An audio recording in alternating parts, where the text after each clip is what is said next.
Ever wondered how to grow more plants in a limited space? Have you ever thought about the possibility of a garden that doesn't just sprawl out but reaches up towards the sky? Well, the answer lies in a concept known as vertical gardening. Picture this: a lush green wall of plants, each one thriving and healthy, not competing for space, but rather sharing it in a harmonious stack. This isn't some futuristic dream, it's a method of gardening that's been around for centuries and is gaining popularity every day. Vertical gardening, as the name suggests, involves growing plants upwards rather than outwards. It's an efficient use of space that can yield impressive results, and it isn't as complicated as it might sound. In fact, anyone can start a vertical garden with just a few basic materials and a bit of know-how. The first step in creating a vertical garden is choosing the right location.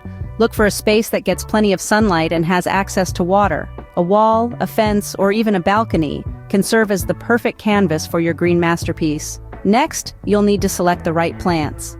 Some plants naturally grow upwards, like vines and climbers, and they're perfect for vertical gardens. But don't limit yourself to just these types. With the right support, even plants that typically sprawl can be trained to grow upwards. Once you've selected your plants, it's time to prepare your vertical garden structure.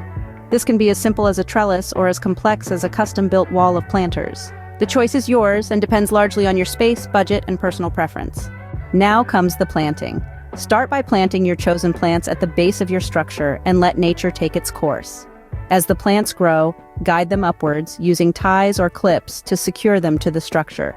Remember, the goal is not to force the plants to grow in a certain way, but rather to provide support as they naturally reach for the sun. Maintenance is the final step in the process. Just like any garden, a vertical garden needs regular watering, feeding, and pruning. However, because the plants are growing in such close proximity, it's important to keep an eye out for pests and diseases that could spread easily.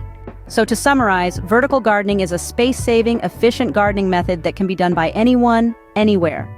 Choose a sunny location, select the right plants, set up a vertical structure, plant at the base, and guide the plants upwards, then maintain regularly. Vertical gardening is more than just a trend. It's a revolution in how we think about space and plant growth. It challenges the notion that a garden needs to be flat and sprawling, and instead promotes a vision of lush, green walls reaching for the sky. So why not give it a try? You might just find that your green thumb reaches higher than you ever thought possible.